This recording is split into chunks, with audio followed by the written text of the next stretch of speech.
It is now. Okay, we got it together.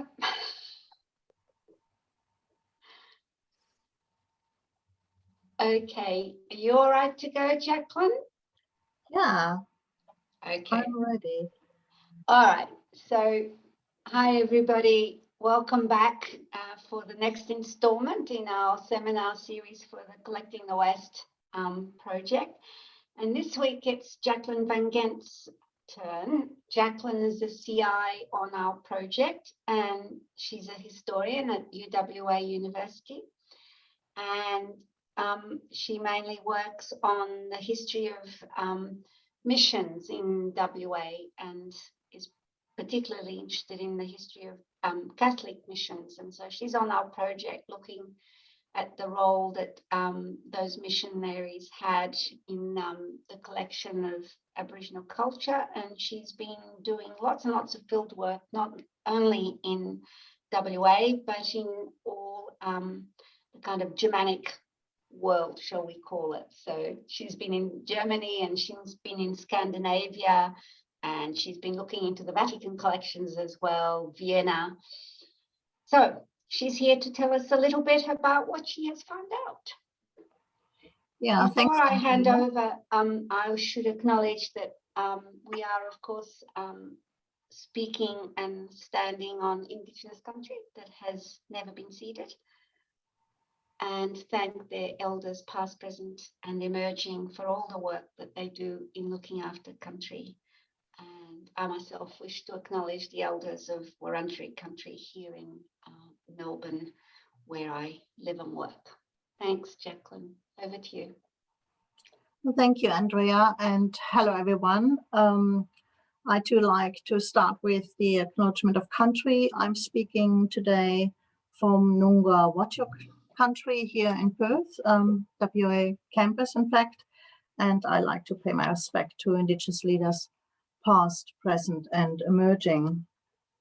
So the talk today looks at a small segment of the enormous, what turns out to be an enormous spectrum of collecting activities that the Collecting the West team is unearthing as part of this project. And missionary collections and collecting relationships have attracted the interest of scholars for a few years now. I'm actually a little bit more familiar, I have to say, with the Lutheran collecting in Central Australia, in Helmetsburg. So it's interesting for me to come from that background now to look at some specific aspects of the Catholic networks in Western Australia. So for Catholic collecting structures, one would obviously, first of all, actually think of the Benedictine monastery in Nunosia and Kalumburu and their associations. We heard a little bit about it also for Indigenous collectors who worked for them. And here the relationships and the routes that these objects took from Indigenous communities to museums in Europe seem to have been a more Italian-Spanish association. It's interesting. And of course, the Vatican with this huge exhibition in 1925. So my story starts actually a little later, in the 1930s to the 1960s, after what I would think is sort of the golden era to me for imperial museums, where from the late 19th century, early 20th century, for German speakings until World War I, obviously it's the major museums, imperial museums, for instance, Berlin or Leipzig, that drive collection, that commission collecting, and that also drive theory, anthropological theory that's connected to these collections. So what I'm coming in is after that, and I thought one of the interesting aspects might be to look, instead of just the anthropological theories that most of us are familiar with for this area, to look at kind of structures of networking and perhaps patronage for these Catholic collections and their afterlives or their connections to anthropology and anthropologists that were linked to them after World War II. So bear with me if I give what I think is sort of a sketch of these, what I think is our kind of outer conditions that shape or set the conditions for this knowledge creation that you see in these kind of missions and their associates, and also they shape where these objects and the knowledge actually goes. And that can perhaps be captured under that not so sexy word of Catholic missionary anthropology. I think that is maybe sort of a concept to be used. And here for the German speaking area, one of the key figures is this Father Wilhelm Schmidt and his networks. So he was in fact an Austrian linguist. He belonged to what is known as the Steiler Mission or the Society of the Divine Word, SVD. He was also the founder of the Vienna School of Ethnology, and many of you will be familiar with that, so-called Kulturkreislehre. And I think the interesting thing about that place of Vienna is that just outside of Vienna is exactly this SVD Mission Seminary in St. Gabriel with quite a substantial ethnographic museum as well. And from there, some objects also went to Vienna. So there's Vienna, it's the SVD mission network. Schmidt also extended his career. He was the first director of this Vatican Ethnological Museum that came out of this 1925 exhibition. So from 27 to 39, he was a director of that, so very strong links clearly to Rome. He was also the founder of the so-called Anthropos Institute in 1931. And this Anthropos Institute really provided, again, I think quite important structures of knowledge making in terms of publication outlets. And the missionary and the anthropologists I'm going to discuss today are closely aligned with that. Schmidt himself, his linguistic work concerned Australian indigenous languages. He published 6 volumes of that and 12 volumes of his work, The Origins of the Idea of God. So quickly to recap, of course, this Vienna school and also particularly Schmidt's idea was that underlying beneath cultural expressions of religions, different one is actually some kind of original idea of a monotheism, which he tried to prove.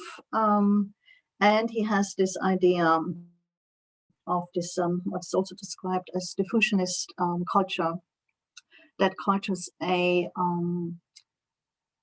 move out of a center, like in a sort of a circle as maybe the image, but also that they have different layers of historical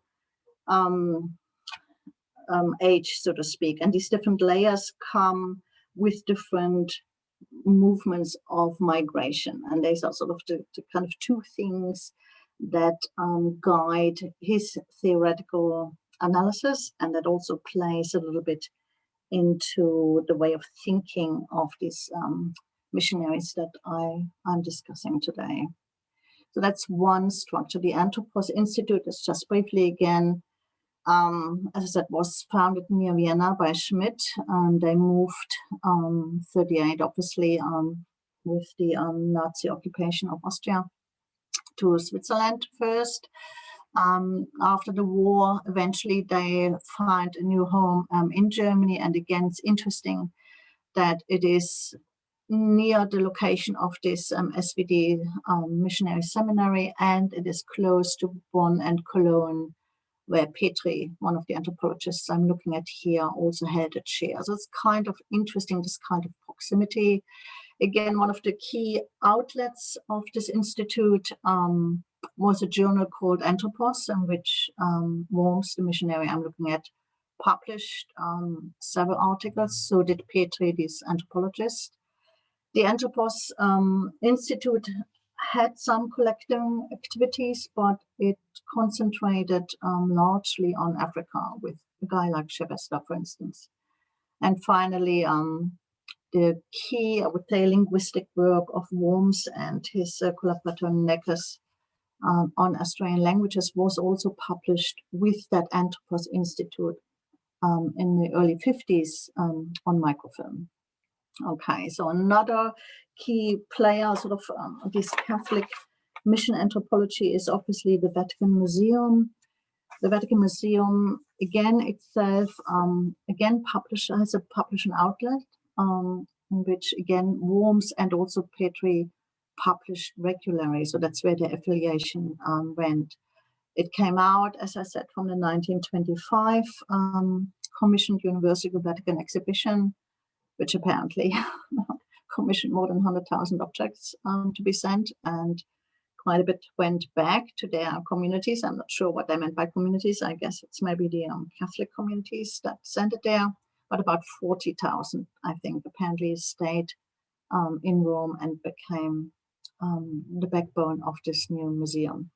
So Schmidt was there from 27 to 39, the director, and Worms, the missionary I'm looking at, it also donates objects to it, but interestingly, they are not from Western Australia. They're just small archaeological artifacts from New South Wales.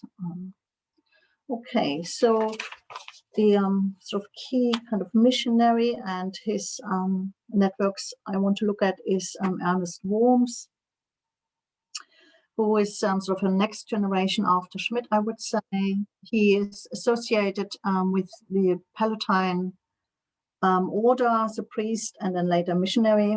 His main interest really were in linguistic studies and also in religious studies, very much like in the sense of Schmidt. Collecting really was a secondary activity for him. He worked, he was injured really badly, I think, in World War I, and he sort of worked as a seminary teacher in Europe for a while.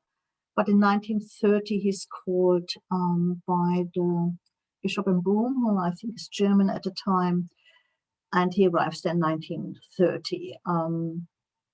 Pretty much, I think, not thinking of himself so much as a missionary per se, but more like a parish priest. But specifically, I think he has the idea of himself more as a researcher or teacher for instance, theological seminars. So his energy, from what I can say, goes into linguistic studies and in some kind of ethnographic studies of particular religious ceremonies and religious ideas.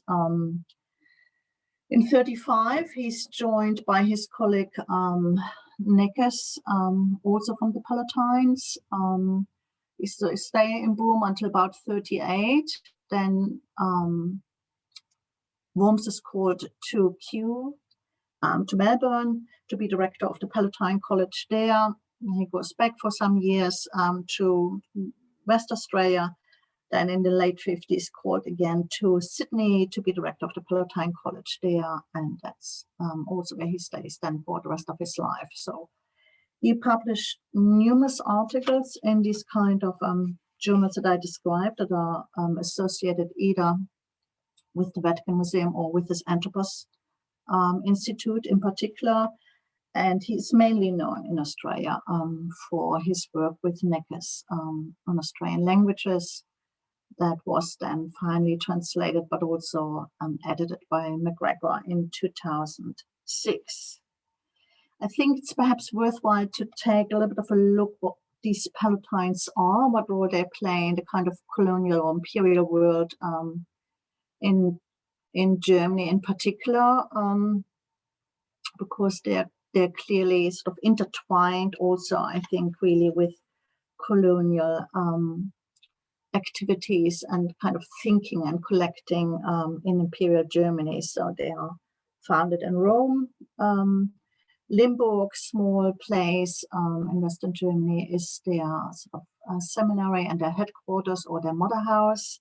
That's where Worms was trained.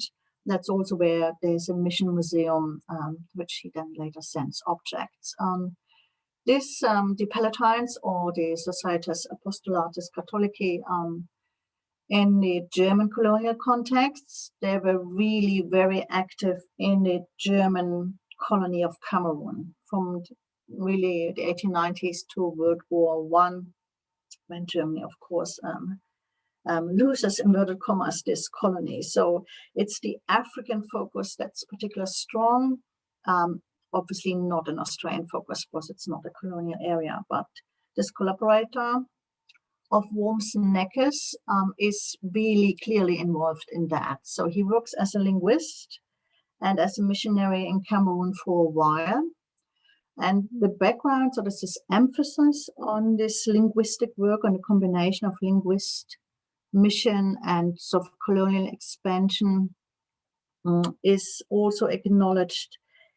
For him, he's actually invited to join at some stage the Berlin Seminar for Orientalische Sprachen, so a seminary for Oriental languages. I don't actually think he's able to take up this invitation, but it is interesting that he had almost this affiliation, because this seminary in Berlin is really the key institution in that time for training German colonial officers, so to speak. It was encouraged, the foundation under Bismarck, 1887. And apparently it was because at this infamous conference, 1884 in Berlin, where colonial powers sort of divided African areas in different colonies, Bismarck was annoyed that he didn't have a translator for Turkish. So he thought that for an effective colonial system, these officers need to be trained in languages, and that's the background. So that is also where this Neckes sort of, that's what he's also a little bit associated with, this kind of background, this kind of thinking. Okay, so in this kind of world of Worms, as I said, linguistics, therefore, are the most important aspect where the energy goes. Collecting is not a primary activity. Doesn't show a great interest or systematic interest in material culture.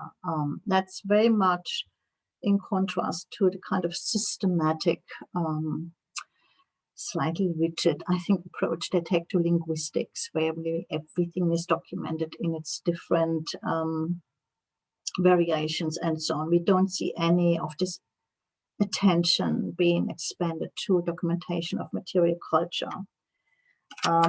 So his collection, I think, is neither systematic nor very extensive. From what we know, the Limburg Mission Museum has about only 50 or 60 objects, and it's not quite clear in the signage. In fact, the archives seem to suggest it came not from Worms but from Neckes, but the way the objects are described very much refers to the kind of ethnographic work that Worms published. There are some objects here at the Berndt Museum, UWA, and a few objects here and there. So not at all a very big collection. I think maybe that has a number of reasons. First of all, the time period really, as I said, is after the huge expansion of imperial museums, at least in Germany, that also had a lot of funding for acquisitions. They're very proactive in commissioning collections, and also had sort of kind of the focus of science on these museums, because they were also centers of anthropological theory making. That's before really the emergence of university departments. So if you want to compare it with the much better known collections from Australia, from Central Australia, from Lutheran missions, they would really embody this kind of period. There were like thousands of objects that would go to museums like Berlin or Leipzig or Munich and so on. So this collecting we see here from Worms is completely different. It's nothing like it. Another reason could, of course, also be that the Lutherans also were not just approached actively by these museums to compile these collections and to sell them, but they also were under different, I think, financial pressures to kind of bring in money, while perhaps for Catholic priest, that's not quite the same pressure. He basically doesn't have to pay for the education of his children and so on, which was a consideration for Strelo and others. There's really only, we go through his publications, really only one published article that expressively deals with what we say maybe traditional material object focus, and that's on fire making tools, which is obviously a very sort of traditional early 20th century topic, also in anthropology.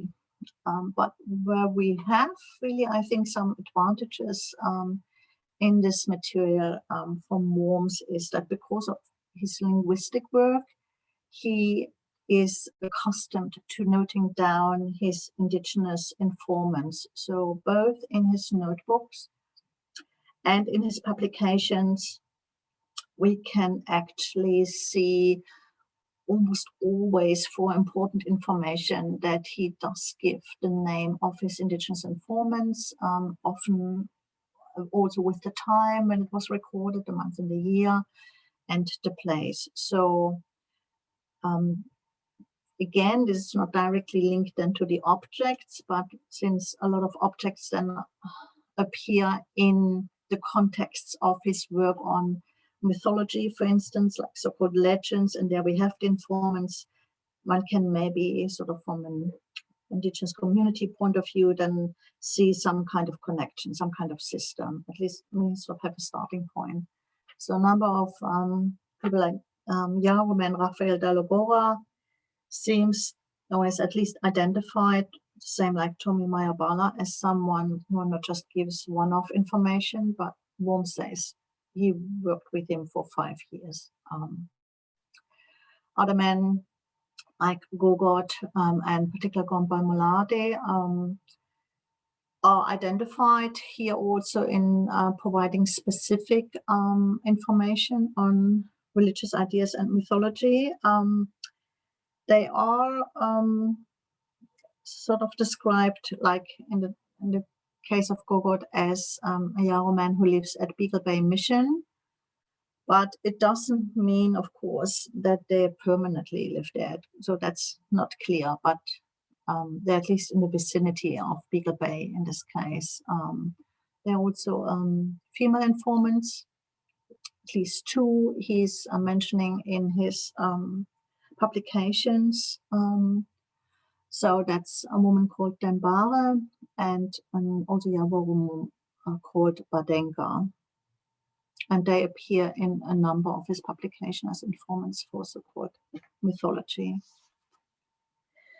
Okay, when it comes, as I said, to material culture, there's really only, as I said, one explicit text on fire-making tools. This photo here from Sydney is not related to a Worms article, but I was actually, I have to say, when I looked at it, also on the collection profiles of Worms and others, I was actually surprised how few fire-making objects there were in the collections. I would have thought it's one of those classical objects of early anthropology, and they'd be all over the place. But even Petrie apparently only had one object in it that I think he sold to Berlin. Okay, so this is one example. Even when he writes about fire-making tools in an article, the good thing is he gives us a context of time. So in 1949, he watched apparently this elderly Yaburu man by the name of Bulaguro to use traditional fire-making tools. And here we actually have one of a depiction, a drawing of one of the parts for it. And as you see in the brackets, it shows that this drawing is made by Leonard Adam. I come back to him. But the article itself, also on fire-making tools, starts, for instance, with the myth on how the fire came to the Bardi people, and why we have also another illustration here of so-called fire-making saw.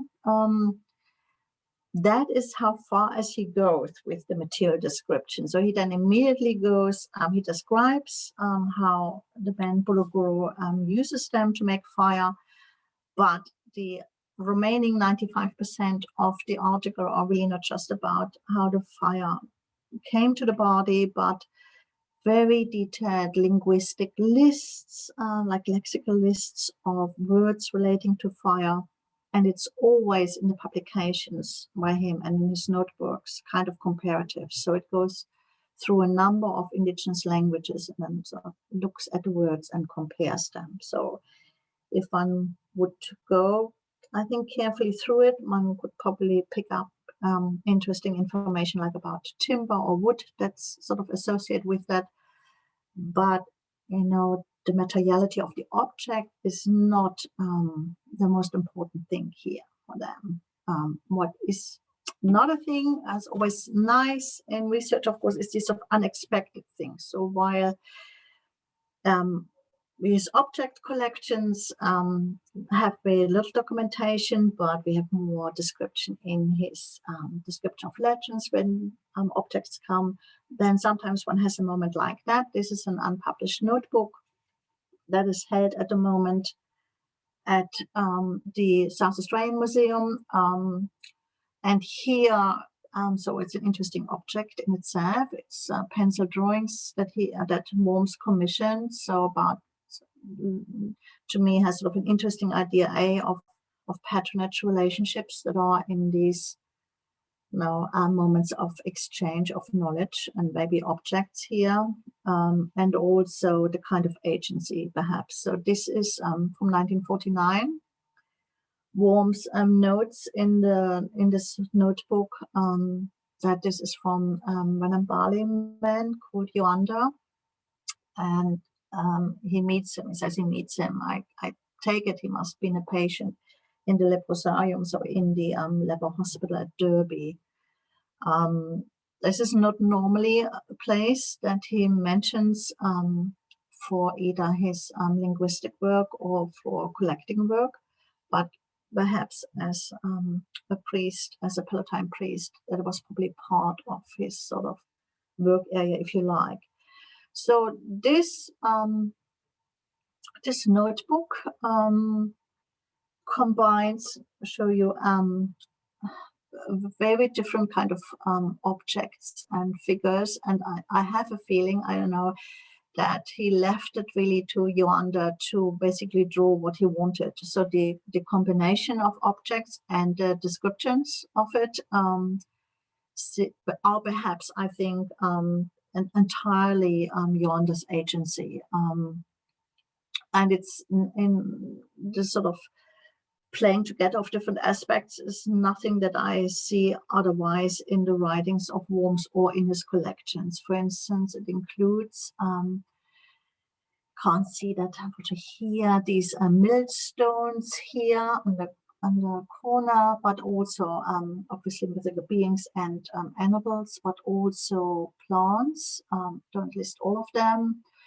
Very great attention given to a number of objects like spearheads, and here also with their name. Also, Worms also notes their the local names of it, but then also things like the water lily flower, animals that I would say are edible, like this pigeon and others, and again a number of tools that are very, very carefully drawn here,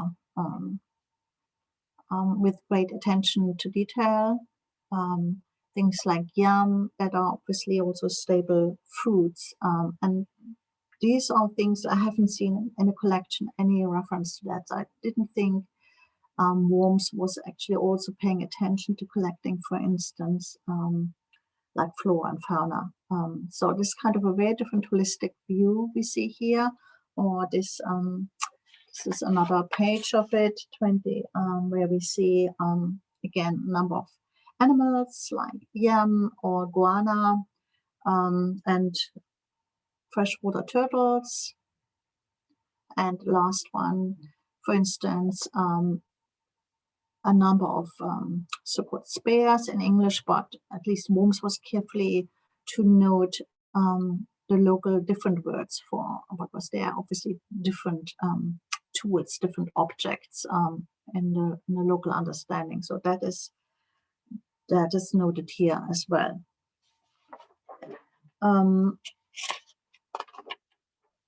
If we look at the sort of distribution forms of patronage relationships where Worms thought he wanted to give his objects, here's another one with the crabs and eggs and also some chisels. As I said, the main was the Limburg Mission House, so that is, I guess, is the primary feeling of patronage for him, that he gives these museums. They have a museum that displays particularly the missionary activities in colonial Cameroon and a little bit Australia. So about 50 objects, I would say, and they are organized in categories like household items, weapons, ceremonial objects, spares, music instruments, religious dances, and totemism. There is not a lot of documentation. The description don't give you local names or local object names. It really is obviously for a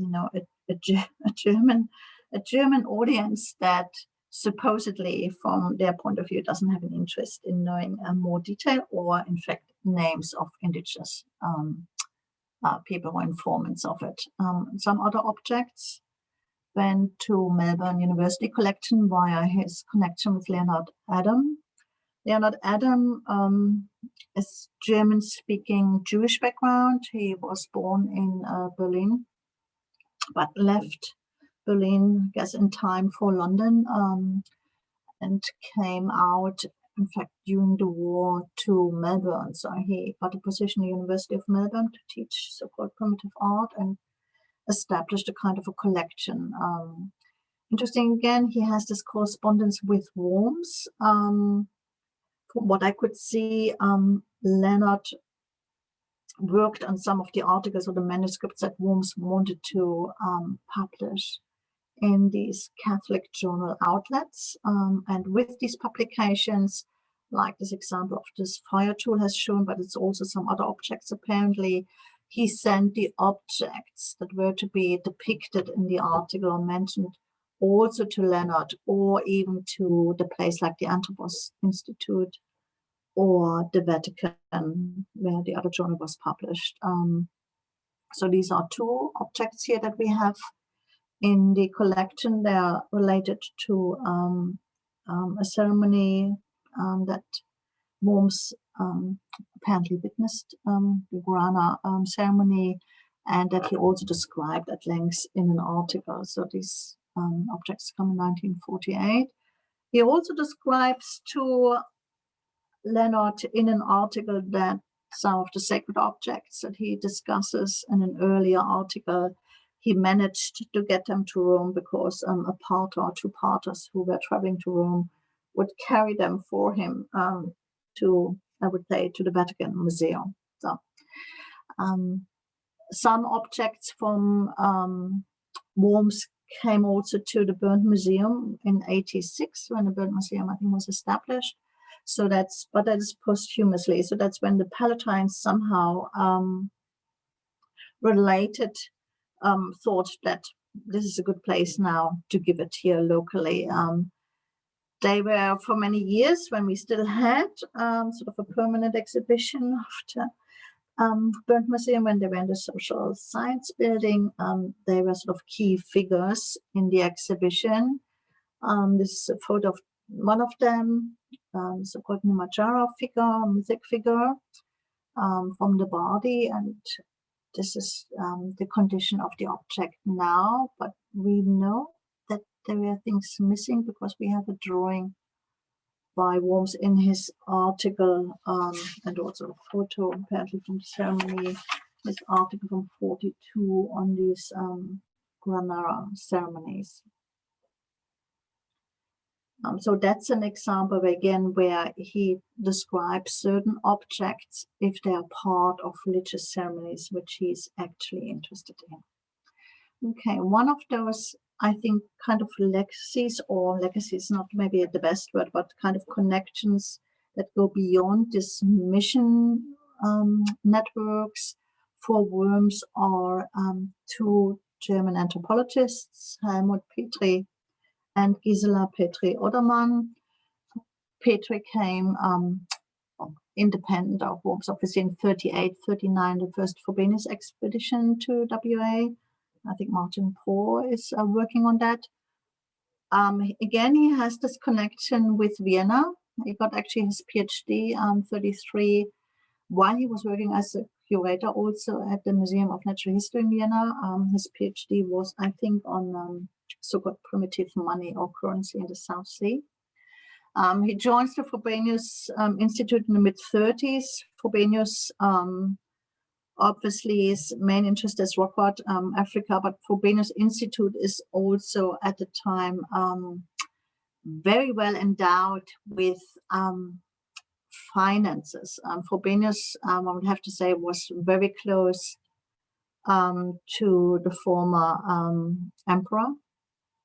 There is a letter correspondence exchange with him that has been published, and he had also a little bit pro-Nazi political ideas. But Petri believes, I think, that Frobenius part behind him at some stage after the war. He returns in the 50s to more field work, and that sort of links now in many ways to these Palatine mission places, particularly so-called Lagrange area and around Broome. He does also later on sort of publish, I would say, sort of a manuscript that Worms left behind on Aboriginal religion. He makes a career in Cologne. Petri, he gets a chair at the university there, so moves from Frankfurt to Cologne, and that's at the time also linked to the museum. But he's sort of moving into an area when really the departments at the universities are where sort of the action happens. What I know, he is also a huge collector, which surprised me because he sort of worked as a curator in Vienna. He does give a very, very small collection to Cologne, to his home museum. Apparently, the curator at the Cologne Museum and Petri didn't get on. So Cologne only got like 12 objects or something, like very little. He gives a lot more to the Hamburg Museum of Ethnology, I think about 132 objects, and to the Berlin Museum of Ethnology, about 100 objects. So that's a little bit more, but still, if you compare to some of the other collections or earlier collections, again, like from Central Australia, that go to Berlin and Hamburg and Munich earlier, before World War I, that's like, that's actually very little. His partner, Gisela Petri-Odermann, is also a trained anthropologist. She got a PhD from Frankfurt, also, I think, working on so-called South Pacific project, and then she does all her fieldwork together with her husband, with Petri. She does publish under her own name, also on topics that are related to material culture, like fishing weirs, for instance, women's life experiences or use of medicine, indigenous notions of property, and so on. But interestingly, none of the collections that came under the Petri are in any way sort of linked to her name or not given any recognition. If she did collect, she's not given any recognition. The Petris, both of them also have a very strong interest in religious movements, not as strongly sort of linguistically motivated like Worms and Neckes, but still they would make an effort to give sort of local linguistic words for the objects that they collect or donate. For instance, some objects that come to the Berlin Museum, Petri would always obviously give the area, but then, for instance, if you have an area Lagrange, it would then specify very different language groups that were present at Lagrange, so Karajari, for instance, or others. And he would always give also the local indigenous name for objects when they differed. So, for instance, in this way, this wooden vessel, there's only like one German word for wooden vessel, but he does give the different local names because they're also slightly different objects, like here Manjada and here Gobi, for instance. So he does pay attention to that. Again, a specific link between objects and his publications is really hard to make. It's not one of his main focus. It's only really one example, I think, where he publishes in 1966 an article on the so-called Parda Hills or the rock picture. And he depicts in this article one particular object, rock, that's the one here below, and that's the one that actually is in the collection in Berlin. So for this object, we would have then sort of, if you like, the mythological context. We would have a name of the Aboriginal informants that took Petri to this place and some kind of an approximate sort of time period where this took place. Like Worms, both Petri and Petri Oderman actually take care to name their indigenous informants. Gisela Oderman Petri mentions 2 or 3 indigenous women almost throughout her publications. One of them is Annie Gaddery, which she links in the text to being associated with Lagrange mission. So she actually also indicates that Annie grew up on a mission. Another woman is Judy Wellington, Port Hedland, while Petri, Helmut Petri, a number of men that he continues to mention throughout the sort of publication period, like into the 1960s. Some of them even link back, I think, to the informants from the 38-39 Frobenius expedition. Men like Jack Muladi, Butcher Joe, Joe, a man called Mingo, Maori, Tom, Charlie Lardy, Tommy Kidd, which is identified as Anna Plains, and a number of other men. So again, I think in this sense, this material is useful if one can then perhaps comparatively put material together from the point of view of indigenous communities. So obviously furnished a number of so-called collectors or researchers with both the information and also their objects. So conclusion, I think the idea of patronage occurred to me as sort of an interesting concept, perhaps, to think about the different relationships that are involved in this knowledge making, also the exchange of objects, both locally on the ground, but then also out into different institutions. Some of them seem, first glance, very unequal between, for instance, missionaries and indigenous people, or anthropologists and indigenous people. But of course, we are also discovering with research like for the Collecting the West that these patronage relationships can be exactly also the other way around, that we might have a number of indigenous individuals, families, or communities that actively seek out these relationships. And I think that might become probably apparent once Collecting the West can actually really put together this information across this really wide spectrum of collectors. Thank you. Thanks very much, Jacqueline. Right, I'd like to open it for discussion. I think actually, Al, we have an interesting provocation there from Jacqueline for NodeGoat. Absolutely, yeah. I think Jacqueline would be great to sit down and even just working through these pieces, think about how they map. It's so I'm very yeah, that's something maybe we should catch up next week. So the reason I'm saying that, for those who don't know what I'm referring to, NodeGoat, it's this relational database that we are working with, so we can put information about individual objects and create maps. So the idea being here that if we do put all of this information into this database, then we might be able to connect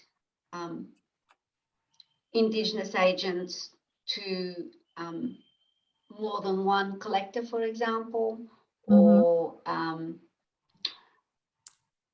yeah, I'm just trying to think what kinds of questions could we ask of that material that might provide us with an ability to unfurl that notion of patronage potentially going both ways. It would require putting in information from the publications as well, I think. Yeah, absolutely. It's interesting. I'm kind of interested, I guess, in that. I mean, we're always thinking that there's a difference, I guess, an ideological difference when it comes to missionaries and collecting, whether they're collecting linguistics or other types of information or objects. And I really enjoyed. I had so many. There's so many points of connection with all of the people that you're talking about with other things. So it's really exciting to start to see you kind of forging a middle ground through this material, particularly since it's kind of late 19th and early 20th century. I guess a few comments. First off, one is that people like Clement are definitely collecting fire making material. So there is there is a demand, a museum demand for fire making. It fits very much into that, I guess, museum trope of the types of societies that they imagined that they were collecting from. Technically, we could certainly explore that a little bit. And I guess the other thing I'm thinking about with Worm in particular is, of course, like we know him quite well through rock art. He kind of came to publish a lot of, so he was obviously collecting. I don't know if he viewed rock art as compared to, for instance, his linguistic collecting, whether he perceived of that as differently, and to what extent his training, because they had like a couple of months of training in Germany before they met the Pope, and then they came out like in a boat of 100 missionaries to Singapore. So they were really part of this kind of community, a community forged in Europe that arrives in corners of the world like Broome and then begins their work. And I'd love to know whether or not you've been able to get a sense of what kind of training and planning went into their life before they came to Australia. From what I can see at a seminary in Limburg, there's like Neckes was, for instance, one of the teachers. They had a very strong kind of language training, but more like Latin, but the religious studies, stuff like this Schmidt, sort of like this Catholic anthropology that was around. He also, from what I can see in his notebooks in particular, he was very aware to keep up with existing contemporary anthropological work. So not just the Schmidt one, but he did read Spencer, of course, throughout the publication makes references to Strelo and so on. So there is an awareness of that. But always one would have to check up. That's right. I didn't really look at the sort of rock art too much because it's Martin's area. But it would be interesting how he interprets that, because it's always this desire to see different chronological layers of meaning or distribution of objects, or in this case, I guess, of petroglyphs, right? So it would be interesting to see that. So even with the fire making tools, he was arguing that the fire saw came later, and because the fire drill was used by men and women, but the later object, the next migration wave that brings the saw, which is apparently easier to work, then it was restricted to men, and this kind of theories, it would be interesting to see how that applies to the rock art. I can check in this article. I have other questions, but I might open it up to everybody else because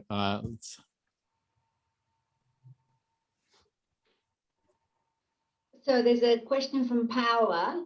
Paula, do you want to come? Hi, Jacqueline. Hi, Paula. Thank you. That was great. Look, I just have a really quick question. It's a bit of a sideline. Obviously, it's to do with art. But do you know, I was reading through as you were mentioning the Indigenous elders that assisted with information and language and so forth. And there was a name that was Butcher Joe. Was that Butcher Joe Nangan? Do you know? I'm not entirely sure. I'm sure that I would know. Okay, because he was from Broome area, and I think he might have died in the late 90s, maybe. He was quite an elderly man. He was quite well known, and he, as I wrote in my notes, he was actually quite well known for. He was a custodian of sounds and performances and language of his people. So I'm wondering whether that was because it's not. I mean, it's a common name. There's a few Butcher Joes, but actually, there's a few butchers, not Butcher Joes. Paula, Yeah. that's so funny because that was the question I was about to ask. Oh, there you go. Well done, Al. And I mean, my question was, of course, he was working. If he was working with Butcher Joe, he was working with a contemporary artist who was producing absolutely. material. Yeah, no right? question. So and a lot of people collected his material, and it turns up in museums everywhere, as Kay knows. Didn't he? I think he might have even. Well, maybe he even got an Order of Australia or for his contribution. I mean, he's actually really well known in the industry. Yeah. Well, So, again, well, that's fascinating. Actually, that's another link.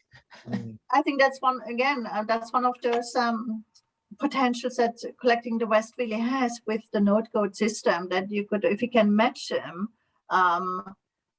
exactly, you could then see how certain Indigenous artists or people were particular active or forthcoming in engaging in these kind of fields.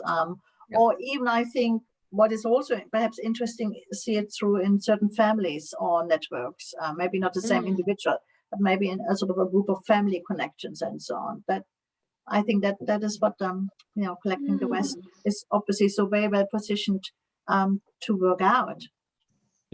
There's an interesting consequence of this because if you work collecting, for instance, what you're calling prehistoric rock art, prehistoric art, at the same time don't collect contemporary art around you, you kind of create this trope of what Indigenous Aboriginal people were about. So there's a consequence to your collecting behaviours when you don't collect when you're faced with that prospect. So that's interesting.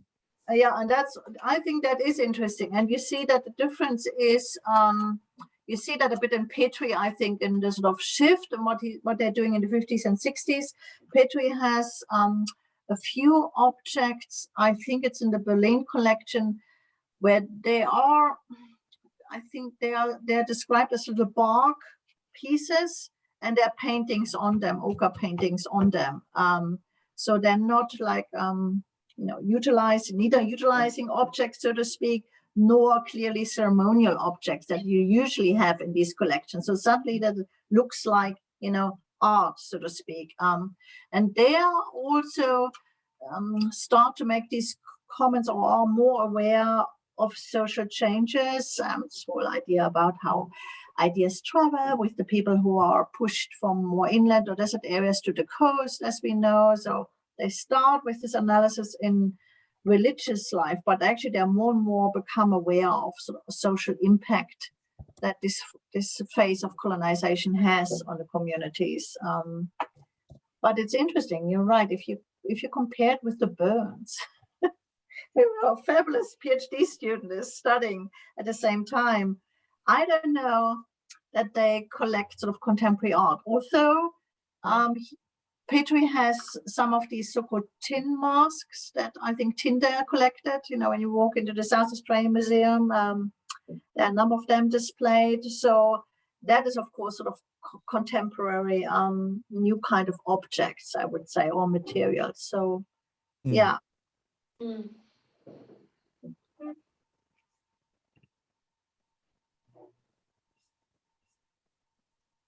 Does he describe anything in his notebooks around the role of his Indigenous contributors? Yeah, that's interesting, Andrea, because I was of course looking for, like, in again hate to say it, but for the Lutheran material from Tarja, it's so, there's such a clear match. You can see the collecting and the documentation that is linked to the mission economy, right? That's also that, of course, some scholars have argued that is part of this wider mission economy, and that's also where this patronage is situated. But it seems to be a little sort of a bit different here, because he was not this classical missionary who would just hang out, for instance, like in Beagle Bay or Lombardina all of his life. But he had some, you know, so-called informants or associates like Raphael, who are given by their Christian name, which is interesting. Then I'm also described as young men and described as men with whom he worked for a longer period, meaning also they are his guides. So one would have to go to the mission records and see who the people were and how much they're associated. Yeah. So while the Petries are quite clear in their publications, I didn't have access to the field notes, that they often identify people as belonging to the Lagrange area or currently the Lagrange area. But you know, also Worms worked in Broome. He was pretty clear of different so-called Aboriginal camps. He would map them out, and then he wrote about their totemic associations. So that is also then outside of a stricter mission patronage. But I'm, for instance, not clear how he paid his informants. Again, if you have the so-called classic mission context, it's usually a form of rations, like people were paid for the kind of work, you can sort of match it. Here, it's not so clear to me how he paid, how Worms paid.